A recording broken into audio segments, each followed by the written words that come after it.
What's up, everybody? Happy Wednesday night to you all. Welcome into Around the Diamond here on the Rec Room Sports Hub. Hope you guys are having a wonderful evening. As you can tell by the way I am dressed, you know who I'm cheering for tonight. Oklahoma taking on Georgia as we speak right now in the College World Series semifinal.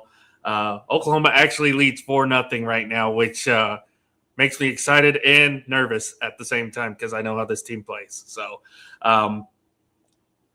we'll get into more of that. Also, North Carolina did eliminate West Virginia earlier today, so they are officially in the final. Again, we'll get into that. And then, of course, we have a list of all the All-Stars, or at least a preliminary list. I can't speak today. Of early voting that have been revealed. Some surprises, some disappointments potentially. We'll go over it here to end the night. But Jonathan, hope you. I know you're exhausted from all the traveling, but how are you doing, my friend? And I'm doing good. It's the comes with the territory of the job. Got to go all over the place, all over Texas. That's where I've been at so far. But man, I'm doing good. I'm getting to enjoy some baseball. That's again what I love to do anyway. So why not travel and drive all over this big state and go watch some baseball here and there. Also, shout out to our third member, Scott Cope, who unfortunately may not be able to hop on tonight. He's currently on the road traveling as well, back from Atlantic City. So must have had a good time there. So, and then I just got done spending time with family. So I just got done traveling. So we're all doing some traveling this week. So, but yeah, it's great. We get to talk some baseball here, especially with the College World Series going on. So let's start there. We'll start with the College World Series. 3 teams left. One team has officially punched their ticket to the finals. North Carolina has completely run through Group A. They beat Ole Miss in the first round, and then they've taken down West Virginia, a red-hot West Virginia team, twice.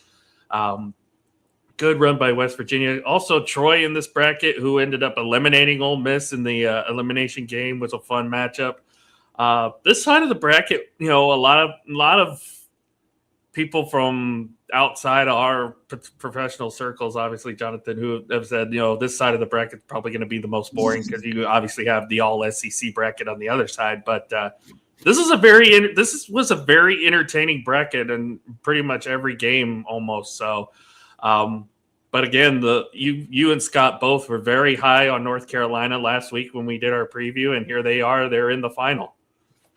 Yeah, I think as I said last week, this is the most complete team that North Carolina has had in a very long time. And I know you can probably pinpoint when a few years ago when they had the team that beat LSU in their regional, and that team had some superstar power to them. This is a group that doesn't necessarily have the name, but they are as balanced as a team as you can come across in this year's of College World Series teams and in the NCAA tournament and throughout college baseball. They do everything really well. I mean, they pitch outstanding. They're not the power team that they usually have had in the past. They're not the power team that Georgia is, but they put bat to ball really well. They are a competitive hitting team. They're scrappy as they can be. They have their moments where they can flash the power, but they put ball on play. I mean, they do a lot of things very well, and they're consistent. And we've said before, and I've said as a coach, the most talented teams are not the team that always wins in baseball. We know that it's the team that is the most consistent, that is going to win games. This North Carolina team has shown that throughout the year. They are the more consistent. They have been the more consistent team, top to bottom of the run that's going on throughout 2026. And when you have that kind of heat and that consistency that follows with the talent they have, that's aggressive. That's a recipe for success. And it's shown. And yes, if they were on the other side of the bracket, I know that's a conversation. If they were on the other side of the bracket, would they have had the run they're on? I don't know. I think they probably would have. I think this North Carolina team is good enough to compete with Georgia, compete with Texas, Oklahoma, and Alabama and any one of those teams and go toe to toe with them and put themselves in position to still be in the final. I think it was just a little bit of an easier trek for them because yes, the other side of the bracket wasn't as high powered as we would have liked to have seen it, but you still have some good games and good teams. As you said, Ole Miss lost twice and got eliminated by Troy. Troy, they were overpowered by West Virginia, but they were still, again, credit to them. They got a win in Omaha. West Virginia was playing with house money. They were a hot team. They just didn't have the experience and talent that was necessarily the equal to what North Carolina was based off of just how hot they were and the consistency they played. But you cannot take away from what we've seen North Carolina be all year. They have been this good of a team. They just, again, the ACC in baseball is not the superstar group as it's been in past years, as the SEC is the name brand of college baseball. But if you've gotten a chance to watch them throughout the in-state tournament, this is a good team, and they deserve to be in the championship and be able to play against the SEC schools that are available, whether that are going to be either Oklahoma or Georgia, and then they're going to give us a series. I think it's going to be a really good series, no matter who it is out of there. I think it'll be a really high quality series we're going to get in the championship. Will it be an all-time classic like we've seen in past years? Probably not, but it'll still be a really good series. Mm-hmm. And let's not forget, North Carolina is also looking for their first ever national championship. Obviously, their stigma is always the bridesmaid, never the bride. They've been to the World Series final multiple times, just have not been able to win a championship. Now here they are. Like you said, they have one of their most complete teams in school history with an opportunity. They've already taken one SEC team technically down, even though they never faced Ole Miss head-to-head, Ole Miss finishing last in that bracket. But here they are. You've got a good opportunity against yet another red-hot team right now in Oklahoma who's playing well, and then a Georgia team who can produce and put up runs on the board. And we've seen especially what they've done to Texas lately, play some good defense. So either or, it's going to be a fun matchup, I think, with North Carolina. I'm sure they're going to be favored regardless. Just because of how good and, like you said, how consistent they've been all season long. And, you mentioned, the ACC itself is like, well, yeah, the ACC champion proper didn't even get out of its own regional. So I'll say this. I disagree that North Carolina would be favored. I think I'll say this. If it's Oklahoma in the championship, then yes, North Carolina would be the favorite. If it's Georgia, I think Georgia would be the favorite because, again, you have the 3 seed, one of the higher ranked teams left in the tournament. I think they would be the favorite in that. But if it's Oklahoma, I think you see it, and then you would see North Carolina be. Part of me wants to see Georgia, North Carolina. Sorry, Alan, because I do want to see that pitching staff of North Carolina against the offense of Georgia. I think that would be a really good matchup as a baseball aficionado. I would love to see that. I think Oklahoma's just this hot team right now. I think that's what they are, and I think they can give us a good series. I don't know if they're going to have the consistency to be able to match up. I know they're playing really well. I think on paper, and again, I understand the game's not played on paper. But you have to look at it and say that North Carolina is going to have an advantage in all aspects of that game based off of between Oklahoma, if that's the case, unless this hot streak Oklahoma is on just continues from there. I believe the proper term is called Sooner Magic, which I mean, again, you mentioned how hot they've been.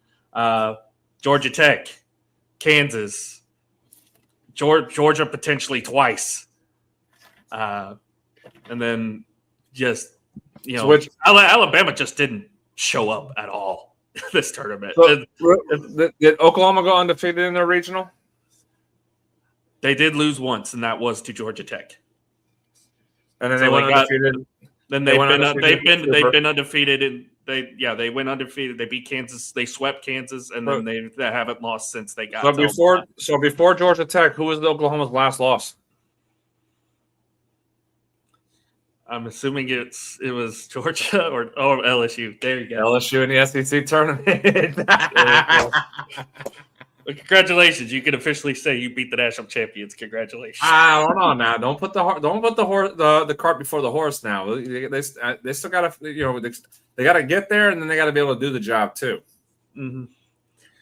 So let's look at that side of the bracket. Obviously, we just talked about Oklahoma and how hot they've been coming off of knocking off the number 2 seed in the entire tournament in Georgia Tech, ACC champion. Kansas, Big 12 champion, swept them in Lawrence. They get to Omaha.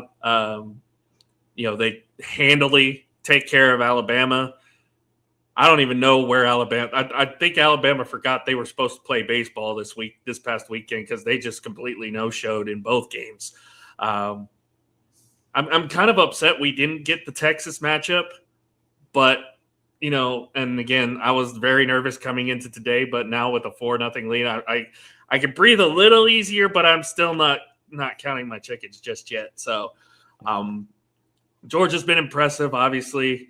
Even in the loss to Oklahoma, they still fought back and played very well in that game. Texas, for some reason, I don't know what it is, whether it's football, baseball, basketball, you name it, they just have a problem with Georgia. They have some kind of problem, and I talked to a bunch of Texas fans today, and they said we do not like playing Georgia in any sport because you talk about how LSU has our number, Georgia has Texas's number, so it has not been good. Georgia has not been very kind to them, and then like I said, Alabama just pretty much no-showed this entire tournament. So, I can't say this entire tournament because they did get their way into Omaha, but I don't know. I guess they just forgot that they had to play baseball when they got to Omaha. So, who's the more disappointing SEC team, Ole Miss or Alabama? Alabama. At least Ole Miss put up somewhat of a fight. But then again, Ole Miss also got beat by Troy, who was last 14. They got beat by a last 4 team. They got beat by a last 4 team in Troy. So yeah, you got eliminated by Troy. So I mean. Alabama. I kind of said that, and I know Oklahoma. I kind of looked at Oklahoma and saying that Oklahoma was the lesser of the team, but we said Oklahoma was the hotter of the teams. Bama was. I kind of said I didn't think Bama was going to make. They weren't going to make a run. I didn't think they were going to be good enough to make a run. Am I shocked that Oklahoma is? Yeah, I thought this game we've seen today right now would be with Georgia, Texas would have been the game. I thought this would have been where we see those two match up and go to the finals. And Oklahoma and Bama would have been the latter 2 out, but Bama they got hot, but you got to find a way to sustain. That's why I said consistency matters. If you're hot, how do you consistently stay hot? That's what Oklahoma's done so far in Omaha. They've been able to be consistent in who they are and what they're doing, and be able to produce. It's not just being the hot team. How do you sustain being the hot team is what you got to find a way to do. And Bama was just playing with house money, and they ran out, and that was kind of where they're at with it. So I mean, I can understand you saying that they just didn't show up or whatnot, but they are who they are, and that's kind of what they were, a hot team that just didn't know how to stay hot going into Omaha, and they weren't talented enough to just go they weren't talented enough to go and play off their talent and say we're just better. Like North Carolina. North Carolina was better than those teams on that side of the bracket, and they were able to outplay them. Oklahoma's outplaying teams by being the hottest team, and if you look at it on paper, yes, I said it's not on paper. Oklahoma's not as talented as Georgia. They're not as talented as Texas. They're probably on par with Bama. But here we are watching Oklahoma play they're half a game away or 4 more innings away from going to the finals. So I can understand where you're coming from. I'm on Bama, but I'm not shocked. I'm not surprised. I just think that they are what they were. They were a hot team that ran out of gas when they got to Omaha. And you cannot do that, especially in that type of environment too, because the spectacle of it all can get to you at times. So, I mean, I don't know where this offense has come from for us because it's like you said, Oklahoma has been hit or miss at times. Half of their offensive production this season has come from either regional play or Omaha. Literally half of our offensive production for the season has come in the postseason. So you just get hot at the right time and you're able to stay hot. This is what happens. So it helps when you get a walk off in Lawrence. It helps when you get what was it? Barely survived Georgia in a really good game. You got out to an early lead and you let them back in, but defensively you locked up and you kept them down and you were able to lock that series up. I'm kind of disappointed we didn't get a matchup with Texas because I felt like we would have gotten that matchup, either to go to Omaha, go to the final, or to be in the semifinal. But again, Texas is a good team. They're a really good team. On paper, they're great. It's just, again, Jonathan, I bring this up. It's just for some reason, whenever they run into Georgia, they can't beat Georgia for whatever reason. Yeah, well, they're figuring it out year by year right now at Texas, and their roster is taking time to figure out how to be an SEC roster. Oklahoma's the same. Oklahoma's not an SEC roster. We saw that. We saw how they are in the SEC the last 2 years. When you play their SEC, they lose to a very bad LSU team in the tournament this year in the SEC tournament. Something happened. It clicked and they got hot on it. Texas got hot, but they were talented and they just kind of ran out of gas against a team that was better than them in Georgia. Texas is trying to figure again with Schlossnagle taking over and he's putting the pieces together and understanding how to run the SEC. It's going to take them some more time. And again, the hard part is in this era of college baseball where the transfers are just flying left and right, your sustainability of developing SEC talent is lesser, and you're just trying to find pieces at this point now. Again, that's what LSU struggled with. LSU brought in guys that just didn't fit the mold of what they were looking for in the SEC, and that's why they struggled. Texas is going to have to continue to find ways to bring in guys that are fitting the mold of the SEC, and you can't really say we're going to develop you to be this. They got to be ready to go immediately and be able to and be prepared for that upcoming season. So the mentality of what's going on with the recruiting side for Texas is continuing to evolve, and they're getting closer and closer to where they would be. With Schlossnagle being one of the top coaches in college baseball, it's a matter of time that he starts really kind of getting the notoriety that he should. And being in the conversation with the Jay Johnsons and the Kevin O'Sullivans. I know Vitello's not in college baseball anymore, but Tony Vitello being in that conversation, Tim Corbin, those names, Jim Schlossnagle deserves to have his name in the conversation with those schools if it's not already. And what he's doing year by year, getting a step closer with Texas, they're scary. And it's going to continue to get better and better over there in the 40 acres because of how they're being able to build that program up by what he's doing. It's a matter of now how much can you keep the culture going, because you're talking about some of the assistant coaches. Troy Tulowitzki being the hitting coach over there, he's got desires to be a head coach. How does that change the dynamic of what's being built over at Texas at some point? That's a question that will need to be answered when that day does happen. So, but credit to Texas, though. Credit to what Coach Schloss has done over there. They're getting closer. And it took basically an heroic performance by Georgia's pitchers last night, and shutting them down completely in a 2-0 ball game that just kept Texas at bay. They are one of the better teams. Again, it should be Texas Georgia playing right now, and for the chance to go to the championship. But we had that matchup yesterday, and we got to see Georgia outlasted.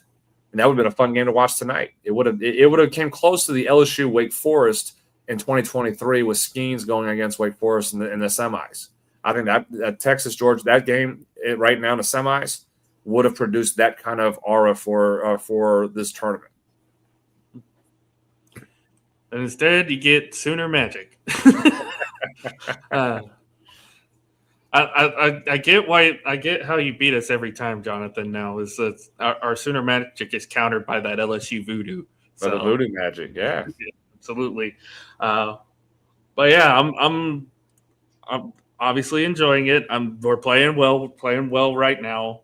Again, not trying to, the fat lady's warming up, but not trying to send her out to perform just yet. So, uh, but the final series will be this weekend, I believe, either Friday or Saturday. I'm not sure. Is it Saturday? It's usually Saturday, Sunday, Monday. Saturday, Sunday, Monday. And we do know half of the bracket. It is going to be North Carolina on one side against either Oklahoma if they win tonight or Georgia if they win the next two. So going into the preview for this series, does this lengthy period of wait time favor North Carolina, or depending on the matchup, are they the favorite outright?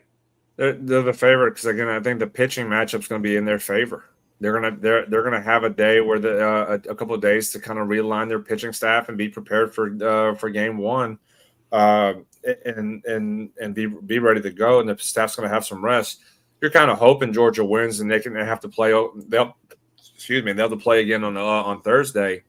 And just let Georgia's pitchers have to really Georgia or Oklahoma's pitchers have to really put themselves in a jam at that point, and go from there. And that's kind of where the advantage is. I think you're not looking at a week-long rest period. It's a couple of days.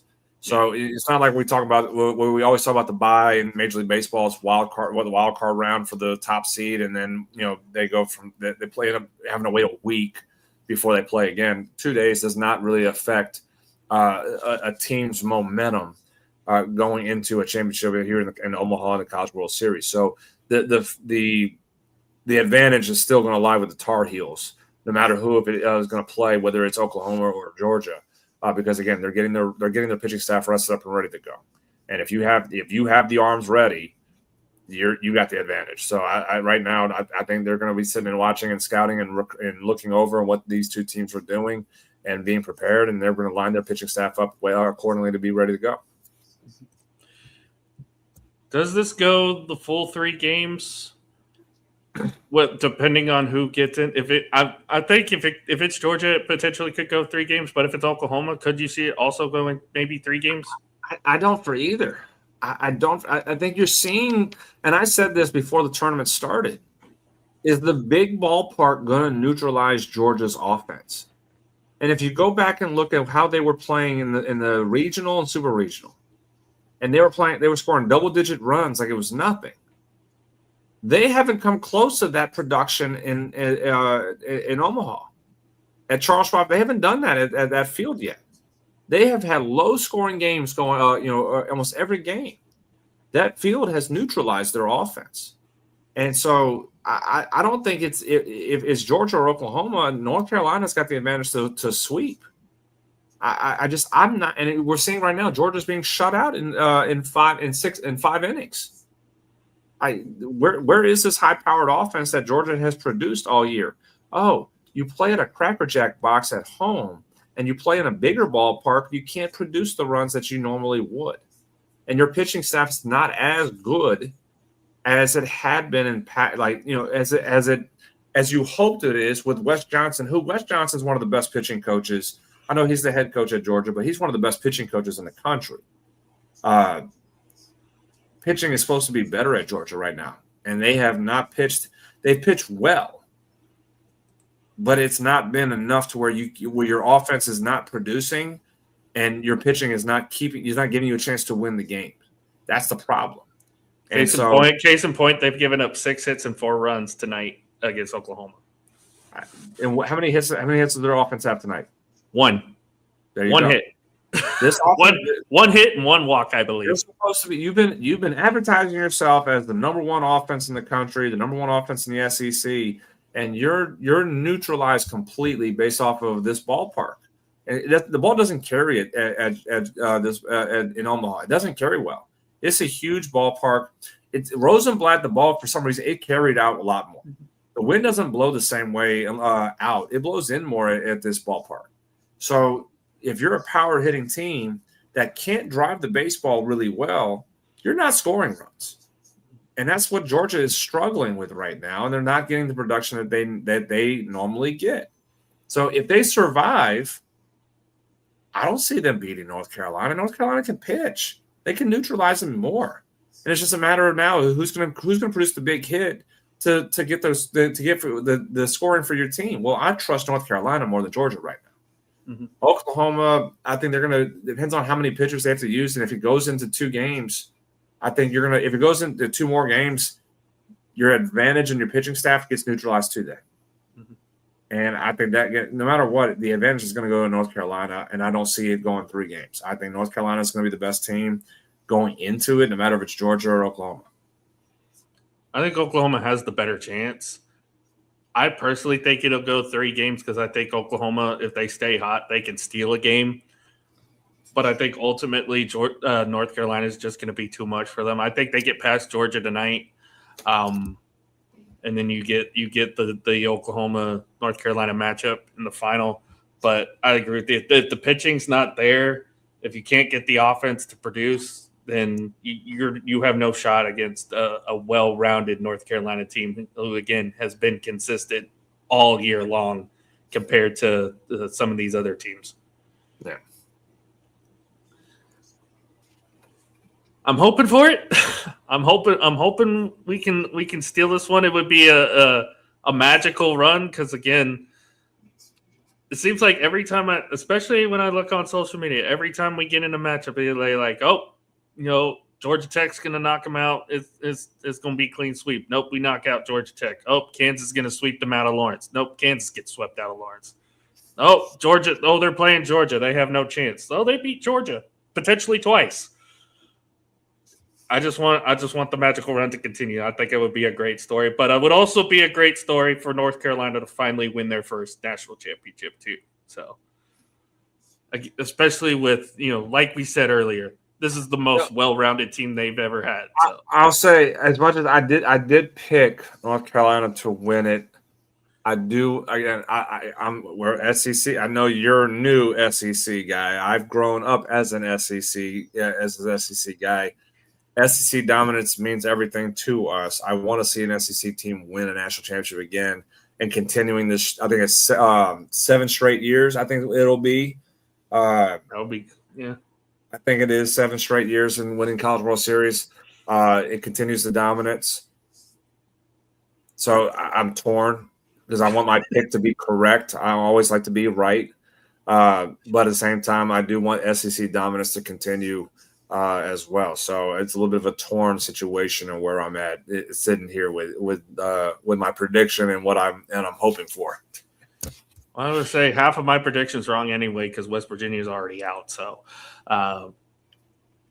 but I'm just hoping we can at least let the Magic go for at least one more game.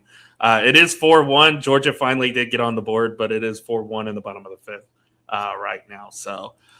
Before we move on to the All-Star ballot, did get a little bit of breaking news out of softball today. Oklahoma City has approved a $25.4 million indoor facility for the Women's College World Series. So they're going to be playing in an indoor stadium now. How is that different?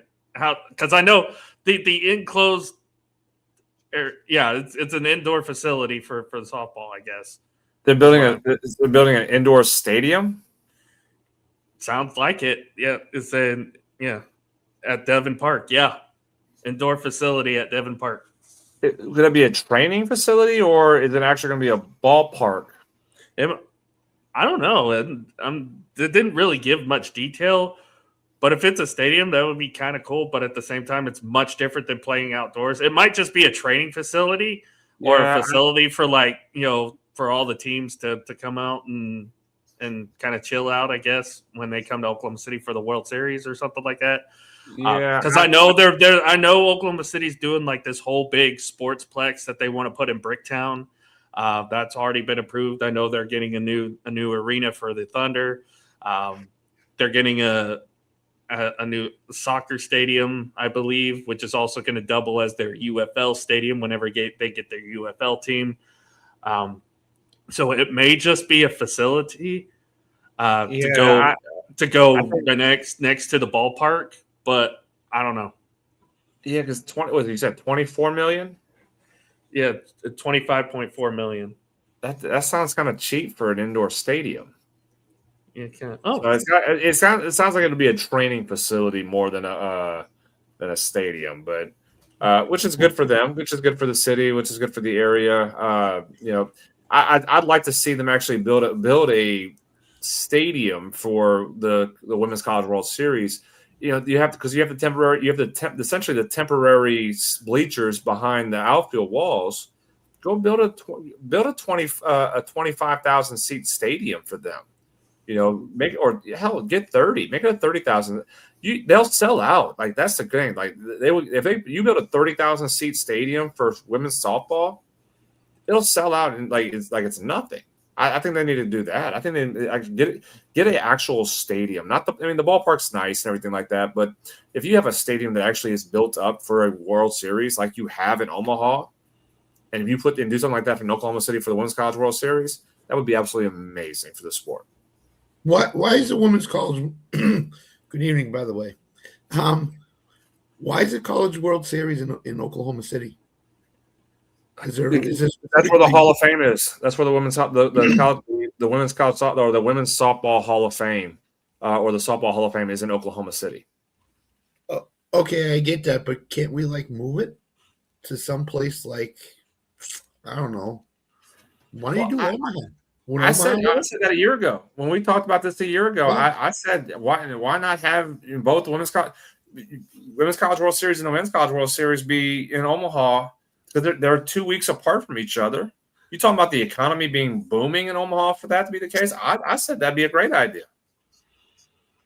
Because my opinion is Alan, go away for a minute. Oklahoma has a distinct advantage when they get to play in Oklahoma City. I mean, distinct. Yeah, their campus is 20 minutes away. Yeah, it's literally 20, 30 minutes away. So I get it when Oklahoma was really, really good.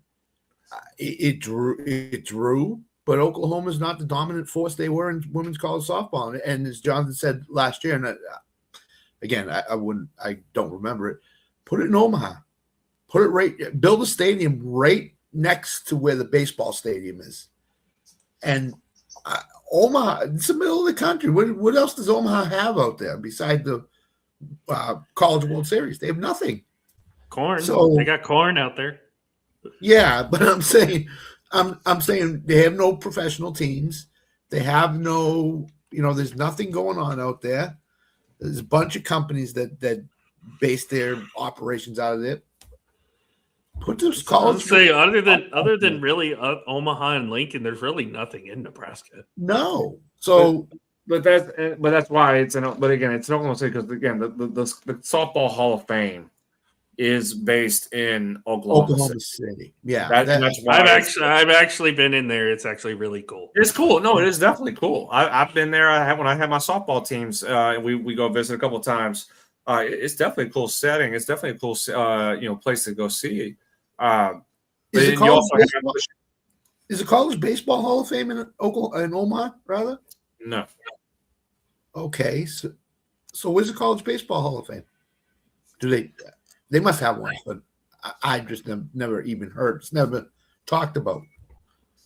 So again, it's like, okay, Oklahoma City's great and everything, but I'll Google it real quick. Y'all want to take a guess? If Alan, did you Google it or no? Not you didn't look it up. Don't Google it. Don't Google it. Let's see if we can guess. I've got it right here. Y'all take a guess on where the College Baseball Hall of Fame is located. Baton Rouge. Kansas City?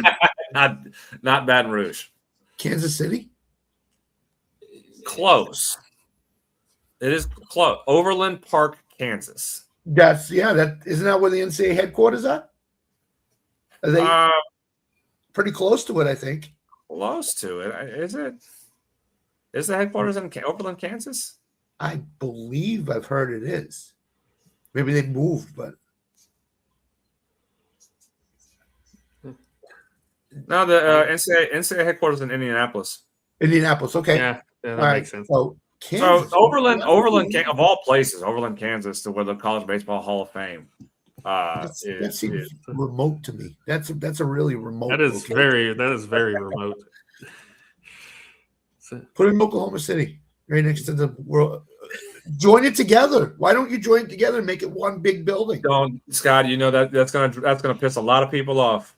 It is. It really is. I'm here to piss people off. I'm here to piss people off. It'll be part of that new sportsplex that they're building in downtown Oklahoma City. Because then you're gonna have because the women's baseball, college baseball has been around a lot longer than women's softball has. It's going to be a bigger section of the Hall of Fame for the baseball, smaller section for softball, and people are going to be all up in arms about it. And Scott's going to be the one to be blamed. We heard of Title IX people. Have we heard of Title IX people? This is all. I coach girls sports. Title IX. That's all you need to know. That's all I hear when I'm coaching during the season. You know about Title IX? Of course I do. Come on. Jeez. Scott, real quick before we move on to the All-Star stuff, thoughts on North Carolina getting into the final and who they potentially could face, either Oklahoma or Georgia. You know who they're facing, Alan. Come on. Oklahoma's up 4-1 right now. Yeah, it's the Oklahoma, North Carolina. Oklahoma's been, I think, the best team in the College World Series so far. I think. I think that Oklahoma has something really, really good going. Haven't they beaten North Carolina? Did they beat North Carolina? No, they don't. That's right. We beat Georgia. We beat Georgia Tech and Kansas to get here. I think we were spot on about North Carolina. I think we all thought that they would get there, and they did. So, kudos to Troy, by the way, for getting as far as they did, losing that first game against West Virginia and then going on a little mini run. So Troy gets a lot of credit for doing what they did in Omaha. I think it's Oklahoma. I really do. I just think they've played the best baseball on that side of the bracket. And who would have thought, all the Georgia, those SEC teams. They're 14-16 in the SEC, and they could potentially be playing for a national championship. Well, that's what sometimes what happens in the College World Series. The team gets on a run, and it's like you can't stop them. And that's Oklahoma in a nutshell right now. They haven't lost. They played really well. If they lose tonight, I think they play Georgia again tomorrow. Is it tomorrow? Yep, it's tomorrow.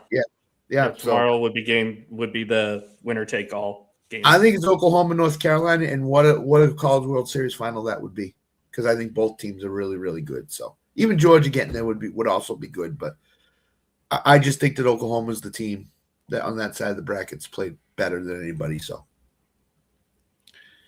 Your Rangers can't beat my Red Sox, but your Oklahoma Sooners can beat everybody in the College World Series. What the heck? I know, right? That makes me the most upset, and we're getting beat by the Twins of all teams. Well, the Red Sox are getting beat by Simeon Woods Richardson tonight, 2-0. That's all right. We're about to get swept by the Giants. You got a cold spell, injuries. You get no Acuna. You get Baldwin back, but he's gonna have a moment where he's gonna have to try to get his timing back. Pitching injury, you're throwing out there. Grant Holmes needs to be in the bullpen. I'm so tired of watching Grant Holmes pitch. I don't understand why we keep throwing him out there thinking he's the best arm. I know J.R. Ritchie tonight, trying to at least figure him out for this year. He's going to go through his growing pains right now. But the offense sputtering like it is, you're bound to have a cold spell, and this is their cold spell right now with no Acuna. Harris got taken out yesterday with back tightness. You had to trust Sandy Leon to be your backup with Sean Murphy with a broken finger. The injuries kind of caught up to us a little bit. It was just a matter of time, and everything. But they're still a talented team. They're still going to get it figured out. I think you got to bench Ha-Seong Kim. He's batting like a 108 or something like that right now.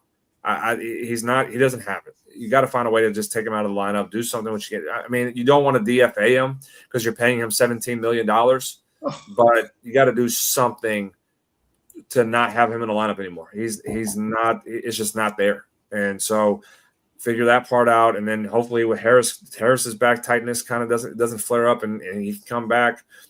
They're easing. We're probably Acuna probably won't play in the All-Star game. He's probably gonna be voted as the starter. He won't be in the All-Star game because there's the hamstring issue that he has. So it's just trying to survive right now until you get everybody healthy, which is something the Braves have not been all year. They still have not been all healthy. So you just got to, at this point, survive what you can, and then once you get everybody healthy, then you start getting your run again. But right now they're just kind of a bit of a cold spell. The umpires last night. Why are you starting that game? You know the rain's coming. You know it's coming, and you start it and you play an inning and a half or whatever. Yep. And then you have to call it. I mean, come on, don't even start the game because you wasted both starting pitches. You're basically saying, okay, guys, you have to go to the bullpen. Bullpens are tired going into game 2, game 3, whatever. You just can't. You can't start that game last night. I don't care. When I looked online today and saw bottom of the second, 3-2, I'm like, why even start the game? It looked, when Baldwin hit the home run last night, it looked like really dark. Yeah. Extremely dark, like the rain was coming. You knew it was coming. Why even start? I don't know. I can't answer that. I can't answer that one either. I listened to it on the radio, and all of a sudden they were talking about how they called it, and I'm like, and then they waited. It was like an hour and a half of still waiting to call. Come on. Instead of saying that they didn't put the tarp on the field for a while either. They got everybody off the field. They left the tarp off the field for a period of time to figure out what they were going to do. And the field was just soaked, and they're like, "Oh, we need to put the tarp on now." I don't. Yeah, it was very lack of decision making that took place. Shouldn't have started. And I mean, you kind of got. I mean, doubleheader baseball kind of with the startup, the restart, but. Yeah, you kind of put everybody in a bad position. I mean, if you don't start that game, Michael Harris probably doesn't hurt himself. I mean, so yeah, rough decision making process that happened last night. Yeah, unbelievable. Speaking of All-Star, MLB released the first round of ballot voting for the All-Star. Oh, good. Game. I can sit this segment out. All-Star voting. I know the Red Sox ain't gonna get anybody in, so they should. Yeah, pretty much. Looking at the American League side, your vote leaders, obviously Shane Langoliers with the Athletics at catcher, Vlad Guerrero, Ben Rice getting some votes. He's second place right now, but it's Vladdy all the way at first base. Ernie Clement's kind of a surprise, although he's kind of dominating the vote there. Zeke Duran, the only Ranger really getting any kind of votes right now at second base. Bobby Witt, obviously a superstar, although Andres Jimenez is a nice surprise. Junior Caminero for the Rays getting the third base votes. Outfield wise, the normal expected Aaron Judge, Mike Trout, Cody Bellinger is on this list, I guess. Byron Buxton. Designated Jordan is by far leading the American League votes at the designated hitter spot. I don't know that Judge plays in the All-Star game. I don't think he will. Because he's still hurt. He's still hurt, isn't he? He's out. Yeah, he's out for a few more weeks. Yeah, he's got broken ribs or something, doesn't he? Fractured ribs, something like that. If he comes back, it'll just barely be that he comes back. But if I were the Yankees, I'd tell him, no All-Star game. Take yourself out of it. So, again, it's a watered-down American League team this year. There's no, other than Caminero, Ernie Clement gets all the buzz in Toronto. Anytime I'm listening to MLB Network on my car radio, when they talk about Toronto, it's Ernie Clement before it's Vlad or Cease or anybody else. So, again, that seems like a very underwhelming American League team beside Trout and Caminero. Yeah, especially for us, because let's go. There is a chance. There is a chance that the NL breaks it this year. Especially, I don't think that guy, especially for us, Scott, when our best vote getter is Ezekiel Duran, who credit, he's played well. He's played very well this year. Same for Josh Young, but Josh Young is just in a category with guys like Junior Caminero and what's his name from the White Sox, who's playing very well right now. Third base has been a prime position in the American League this year. This is the first year in a while that I can really say that the National League has an overwhelming abundance of talent over the American League this year. It's the first year in a while. If you take Judge out of it, Trout, Caminero, nobody really talks about Caminero in Tampa Bay, except diehard baseball fans and diehard baseball people. Other than that, I mean, what do you got in the American League? Who's the Cy Young Award winner in the American League this year? That's another question. There's no starting pitcher in the American League that deserves it. Everybody's saying Schlittler, but he hasn't really impressed me lately. So, again, who the starting pitcher for the American League is going to be? No idea. No idea. So, and like you said, Scott, it's kind of a watered down American League roster, and again, no Boston Red Sox. You're probably only going to get one Red Sox because Duran or Abreu. That's going to be the one, probably. That's going to be the one. You can already see it coming. You already know who it is. They should have nobody in there. This every team needs to be represented thing. If your team is really terrible, you don't deserve to get anybody in. I don't care who you are. Well, I mean, it's good for trade bait. It's good for trade bait. Aroldis Chapman's going to wear a uniform. Chapman's going to be the only All-Star. Chapman's going to be the only All-Star. Braves colors on one side, Red Sox colors on the other side. He's going to get traded. He's going to get traded just so he can be on the National League team. At the All-Star game, All-Star Day, he's going to get traded to the Braves. He'll look good with a Braves uniform. I just know that. Yeah. All right. Jonathan, let's look at your side of the bracket here. National League, Drake Baldwin, obviously leading in all catchers right now. You still got Will Smith there and JT Realmuto, but it is Drake Baldwin who's, again, his superstardom has started to blossom here this year. I mean, he was out a month with a strained oblique, and he steps in the box, leads off the game yesterday, and hits a 473-foot home run. I mean, the kid's amazing. He's got to get better defensively. He's not quite there defensively yet, but with that bat, that bat's going to play for many years in Atlanta. Yeah. Looking at first base is actually a tight race between Freddie Freeman and Matt Olson as far as votes go. Only separated really by, 70,000 votes. It may not seem like a lot, but it's tighter than any really other race right now. What is this, the Braves Invitational? Is this the Braves Invitational in the National League? It's as tight of a race as the Los Angeles mayor race. So I mean, pretty much. Jeez. Did I say that out loud? Oops. I didn't think anybody was paying attention. All right. So next up on the docket for the Braves Invitational, we've got Ozzy Albies at second base, who's getting the most votes. Bryson Stott at the next closest. Before you go on, the Braves do deserve to get like 6 or 7 guys in this year. They've been the best team in the National League. They've been the best team this year, yeah. Absolutely. I don't care what anybody says. They're the best team in the National League right now. I will say CJ Abrams at shortstop, though. That's great. That's great. CJ Abrams leading in shortstop right now. I got a problem with it. I'm looking at the list as far as the top 5 list of these positions. I have a problem with Mookie Betts being in second in votes. Yeah, I do too. Yeah, he's batting 185, 190 right now, and we're gonna have a conversation about him being voted as an all-star. Where's Manny Machado? I'm not looking at the list. He's not even on the list. He's not even top 5. Good. He doesn't deserve to be top 5. That's another guy. I'm shocked he's not top 5. I mean, I agree with Jonathan. Mookie Betts, great talent, and he's a Dodger. Because he's he's a Dodger and what he's done in the past. This is not the 2018 All-Star game. This is the 2026 All-Star game. He does not deserve to be there. And he'll get there because why? He plays for the Dodgers. Exactly. Mm-hmm. Like, I mean, De La Cruz, Ellie De La Cruz, he's been off, been hurt a little bit here and there. CJ should be the starter. CJ Abrams should be the starter for the National League at shortstop. He has had a phenomenal season. Yes.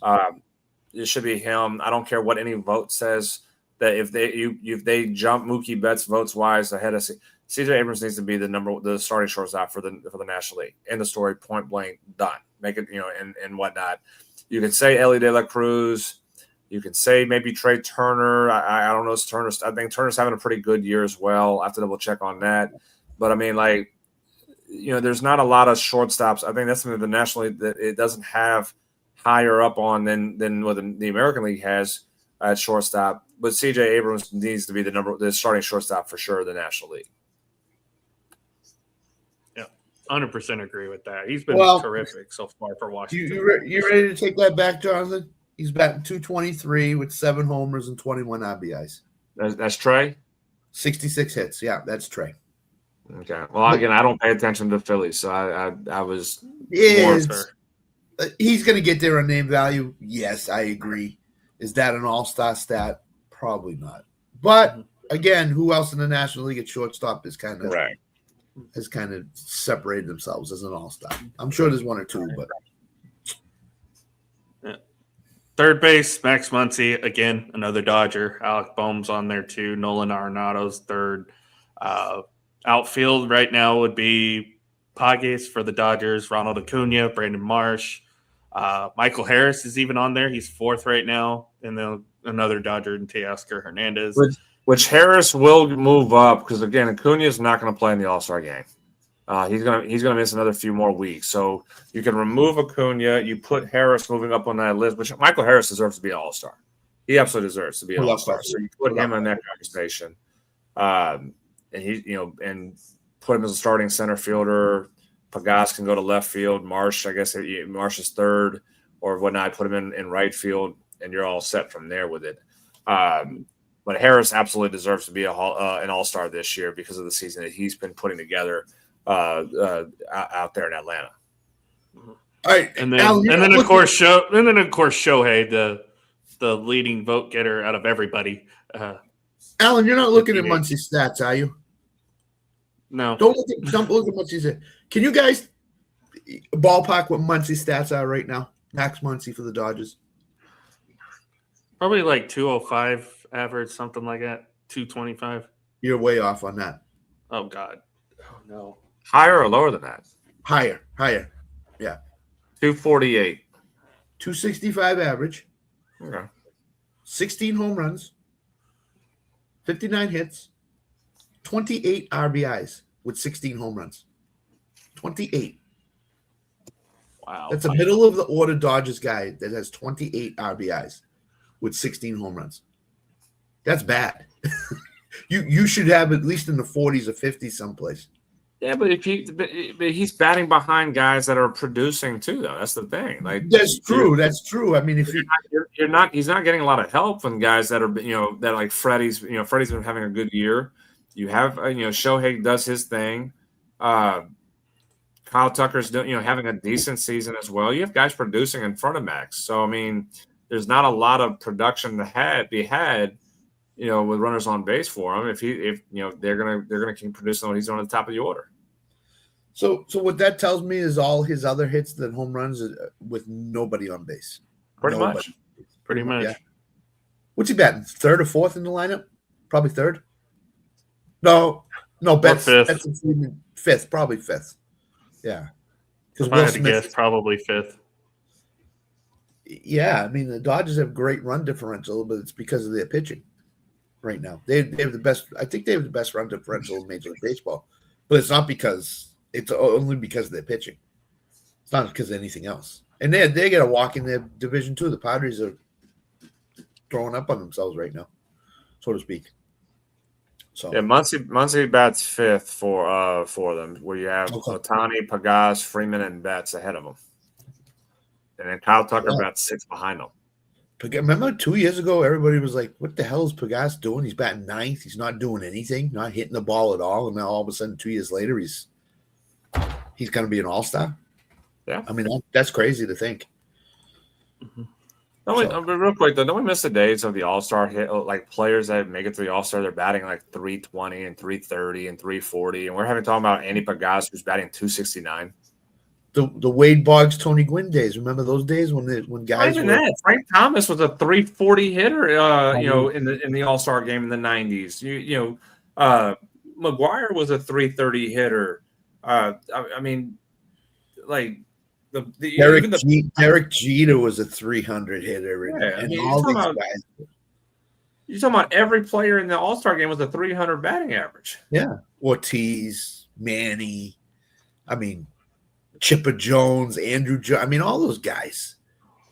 You know, it's those days have long gone. And where's the All-Star game this year? It's on Fox, I would assume, right?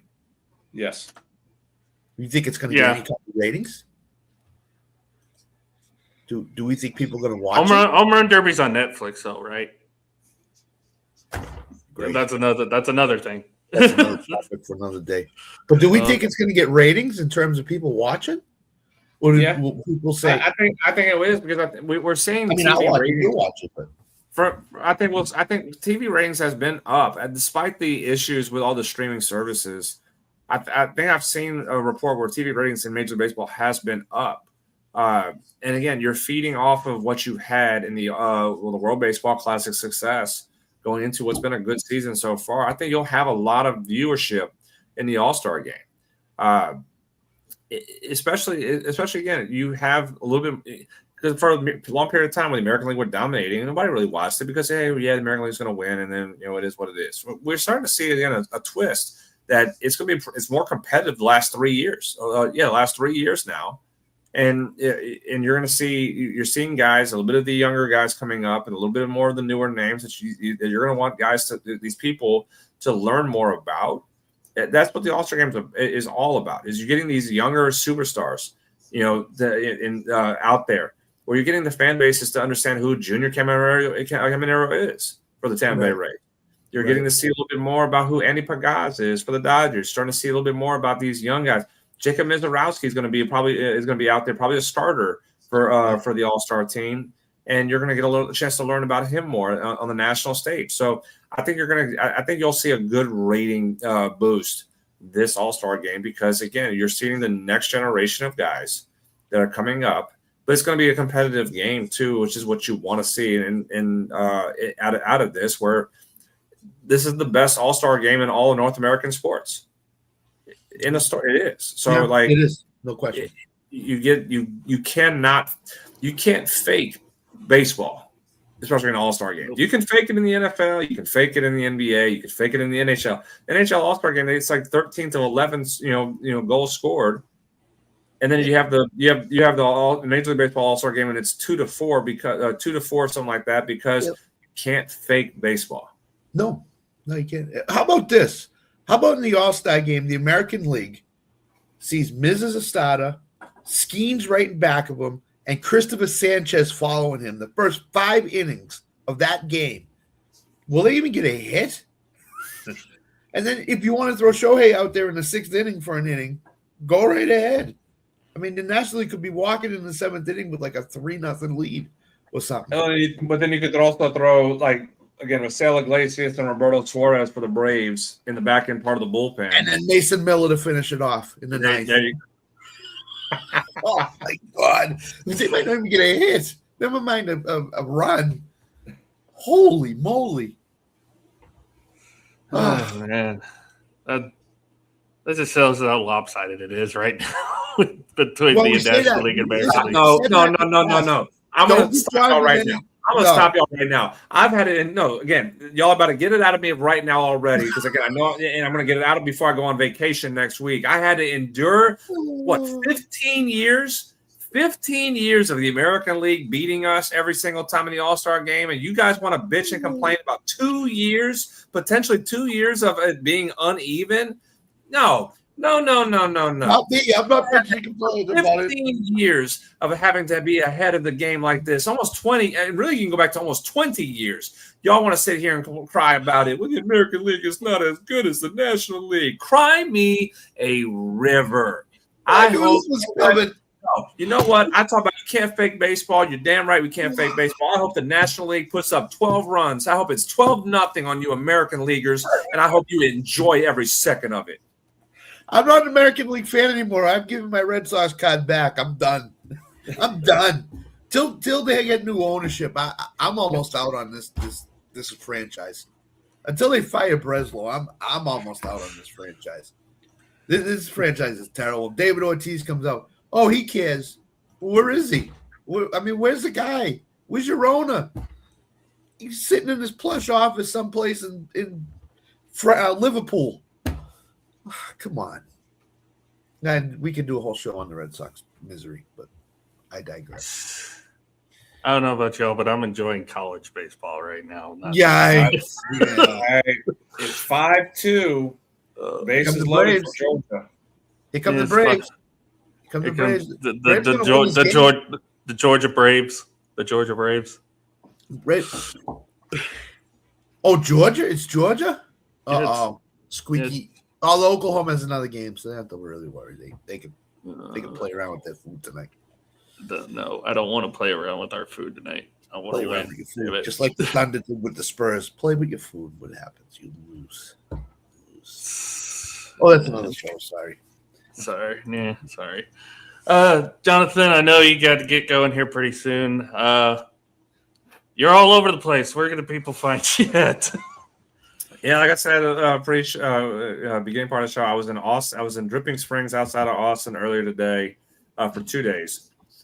Came back to Beeville, and now I'm heading back to Houston for 4 days, and going to work out there. But I'm so glad because, as I said, I'll work myself to the bone this week. I am all for it. I'll do all the extra work I need to do this week because I know I'll be on an airplane heading over down to the Caribbean and Dominican next week. So, by all means, I'll work. Scott. No, listen. In all honesty, I joke. You deserve it, man. You work extremely hard to get that program. By the way, real quick, speaking of home run derby, they're switching back to the out system instead of the pitch clock. That just got announced just now. So 20 swings in round 1, 15 I'd rather hear swings about in Jonathan's round 2. vacation. I'd rather hear about Jonathan's vacation than the stupid home run derby that they keep switching every year from, oh, we're going to do clock. No, we'll go back to the outs. Now we're going to do this. No. It's stupid. I don't know. I've kind of the clock has kind of grown on me a little bit. It's kind of exciting. So I mean, it's Rob Manfred and what he continues to screw things up and whatnot. But yeah, the home run derby has lost its luster since Chris Berman was not announced doing it anymore. I wholeheartedly agree on that. Absolutely. Yeah. But always loved his call of Josh Hamilton's performance in that first round in 2008. It was phenomenal. 5-3. God damn it! Quit walking, people. Let Jonathan talk about his vacation. Huh? Throw a strike. God damn it! Let Jonathan talk about his vacation. Jonathan doesn't get this upset when the Braves are struggling in games when we're on the air. Come on. I don't. Georgia win. I don't want to. Again, LSU doesn't lose in Omaha either, so I can't say that I've been in this position before, being upset about something. But no, but yeah, I said I'm going to definitely enjoy next week for sure. I got I land in the DR at 12:30, and I have a tea time set at 3:00 that afternoon. Oh, God. So and then it's just plans out from there every day. I'm going to be doing this. But as I said to Alan a second ago, I have my connections. So my connections of recruiting players in the DR. I called them up and say, hey, I'm going to be here. Do you have some guys I can kind of take a look at? And they're like, oh yeah, we'll get 15, 20 guys. We'll let you come and meet and watch them and everything like that. Perfect. Cool. Sounds good. I go to my school and say, hey, I got a recruiting trip I'm going to go to in the DR. So I don't have to use any PT. I don't use any PTO, and it's a tax write-off when it's all said and done because it's a work trip. But that's awesome though. That's great. Gotta find a way. Jonathan, bring back some recruits. Okay. I'm in a recruiting meeting right now. He's on the 16th hole teeing off. I'm on a recruiting meeting right now. I'll call you back. Hey, I got the beach. I'm gonna be on the beach every day. I have to be on the beach every day for where I'm gonna be at. But there's a go canoeing down the Sacred River. I have no idea. I'm just gonna go down and do it. Why not? again, it's my birthday too next week. Next weekend's happy my birthday. birthday. Happy So birthday. that's again my pattern I've done for years now. Just go take a trip for my birthday and whatnot. I've elevated to a whole new level by going to the DR. So birthday will be a golf day as well. For it. They're getting paid for it. It's just genius, though, guys. Come on now. That's just you got to find a way to serve the system. I wish I could say to work, hey, I got to go to Las Vegas. I got a couple of things I got to do in Las Vegas work wise. Pay me for it. I'll be back. Yeah. I wish I could do something like that. Can't. Absolutely.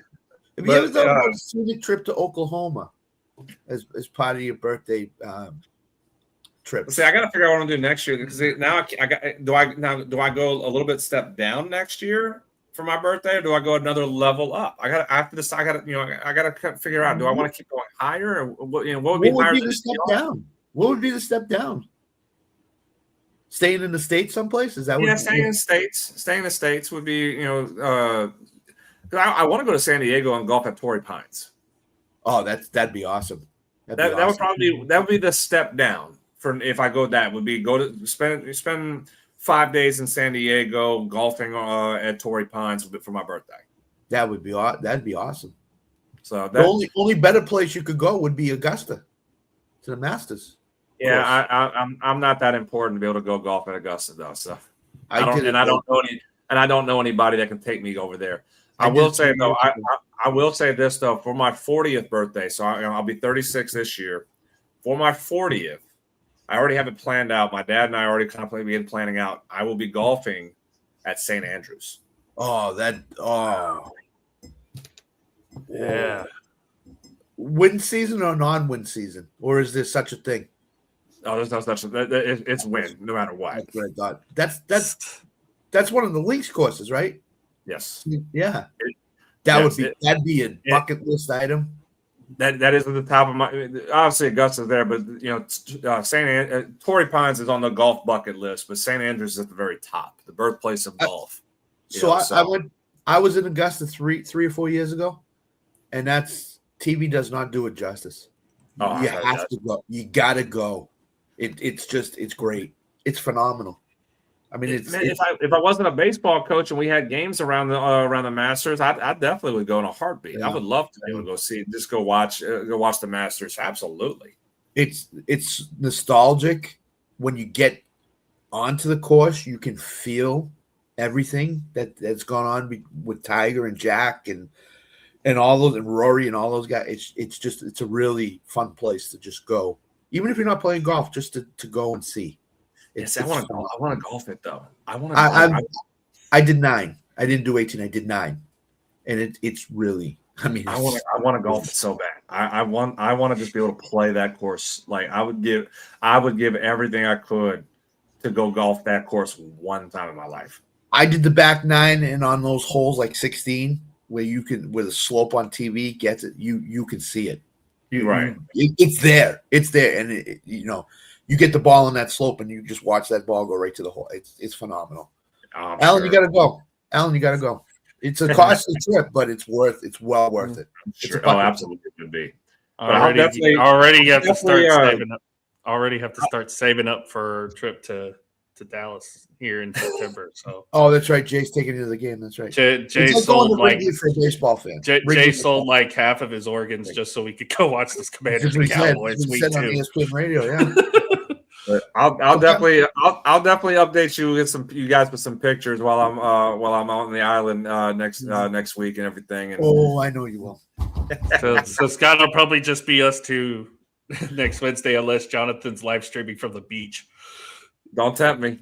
All right, I already got lit. I'm about Monday. I have a Cuban cigar. My dad gave me a Cuban 4 months, so that's gonna be my birthday cigar. But I'm gonna bring like 8. I'm gonna bring a handful of cigars. I kid you not, I have a cigar guy already in the Dominican who's gonna provide me a handful. Oh my god. He's gonna get some cigars waiting for me in Punta Cana as well. So I'm gonna have some. So on the show, I'll find a way with a cigar in one hand, a pineapple in the other, and hop on a show with you boys next Wednesday. It's gonna be great. It's gonna be fun. Rec Room Sports Radio Show tomorrow, 4 p.m. Eastern to 6 p.m. Eastern. Will be on ESPN 690 Jacksonville. If you guys want to check that out and listen to it live on air, or if you want to watch the video portion of it, you can watch it right here on Rec Room Sports YouTube channel. Again, 4 p.m. Eastern to 6 p.m. Eastern. Rec Room Sports YouTube or ESPN 690 Jacksonville. Don't know if we're doing In the Hoop on Friday, but if we are, we're obviously going to be recapping the NBA Finals. Knicks, of course, winning a championship and burning half of New York in the process. I threw a couple cars down and burned them, so I feel pretty good. So. And then Scott and I, of course, will be on Lock It In on Saturday with what's left of the betting world, if there is any, because everybody had their championship games this week. So baseball better take advantage of this time now because it's just WNBA right now. So take advantage of the time. Yeah. Because this is where people are going to watch. So absolutely. And then Scott, you got Fall Start Thursdays tomorrow as well, correct? Yep. And then Lock It In on this weekend where me and Alan went 7-3. Alan had the bulk of it. I had the unbulk. So. I gotta double check to make sure. I don't know if the long shot hit, but if that did, that's a perfect day. Well, it's 2 out of 3 Lock It In weeks for you, 5-0. 2 out. Yeah, two of the last 3. Yeah, because a couple weeks ago was 5-0, and last week was 5-0. Jonathan, I'm not the betting expert on the show anymore. If you want any bets, you gotta go to Alan. I know nothing. I just make the buzzy noises. That's all I do. All right, gentlemen. Anything else before we end off tonight? No, enjoy your vacation, Jonathan. Seriously, absolutely. Safe travels too. Birthday. Don't hurt yourself. Happy early birthday. Appreciate it, guys. Appreciate y'all. Happy early birthday to Jonathan, guys. We will be back next week. Might just be me and Scott. Might have Jonathan on from the beach as well. Why not? If Jonathan's not here, let's get Sam on. Oh God, no. If you get Sam on, and I do end up hopping on the beach. You know it's going to take the show to a whole new level. Oh, it certainly is. We certainly is. So, what happened to Tennessee, Sam? Why were they not in the College World Series? Come on now. How'd you let Oklahoma get it? All righty, guys. Thank you so much for joining us. We'll be back next week. Until then, love y'all. Stay safe. Bye, Spotify. Bye, Spotify. Bye, Spotify. Take care. Boomer Sooner.